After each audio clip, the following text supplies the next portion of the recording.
Mga kapuso, pinag-aaralan na kung may pananagutan bilang opisyal ng gobyerno si Camarines Norte Governor Edgardo Taliado. Kasunod ito ng kontrobersyal na litrato ng gobernador kasama umano ang babaeng hindi niya asawa at nagbunsod sa pag-aalsa balutan ng kanyang misis na si Josie. Attorney Gabby, good morning. Good morning din. May kinalaman ba o wala ang personal na problema ng isang opisyal sa pagganap niya sa kanyang tungkulin?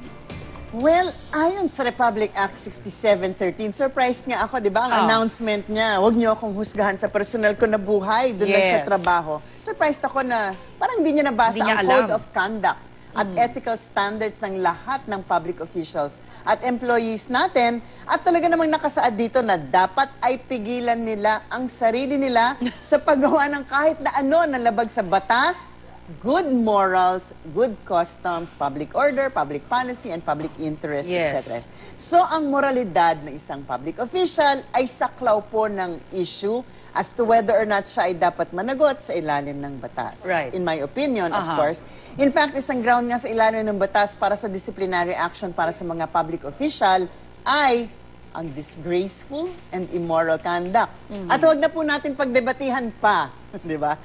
I'm sure you will agree. Ang pakikipagrelasyon ng isang taong may asawa sa ibang babae ay nahatulan naman talaga bilang immoral conduct. Bago yan, ha?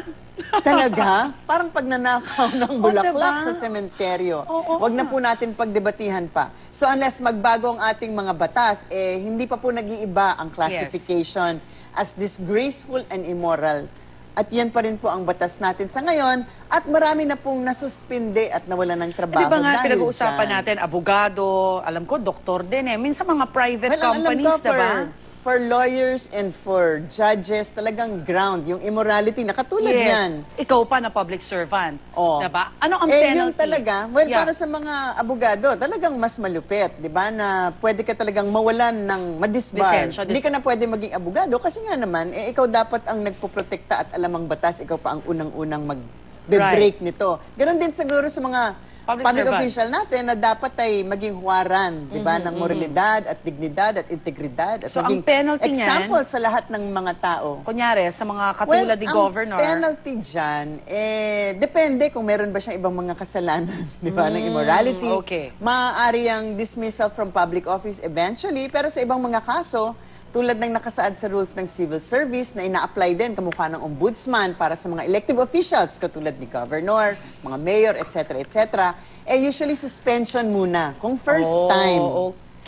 Pwedeng suspension usually for a year, yung ganyan level, nang walang bayad, syempre, suspension. Kasama na dito yung mga katulad nga niyan, yung nagre-relasyon sa babae na hindi nila asawa, or yung mga nagpapakasal. Meron nga isa dyan, 3 beses siya nagpakasal, iba't ibang babae, talagang nagwo-walk down the aisle. Meron na rin yung mga, yung katulad niya, nakikipagrelasyon, pero meron ding mga filming, ganyan. May sakit sa limot, no? Makakalimutin na meron silang asawa. Kaya nga, exactly. At nalilimutan nila na nasa batas naman talaga. Meron talagang code of ethics and conduct for public officials, whether mataas na tao or government employee, it's across the board. Actually, kung hindi ka managot sa batas, because of social media, diba? Mas lalo ang netizens, mas matindi talaga. At saka hindi po yan limited na, hindi naman ako nakikipagrelasyon ng kaopisina ko. It doesn't matter. Basta kahit na pribadong buhay, pag nasiwalat yan at napruwebahan nung halimbawa nung asawa at yung asawa ang nag-file ng kaso, pwede. Tuloy-tuloy yan. Okay, Attorney Gabby, thank you as always. Maraming salamat. Maraming salamat din.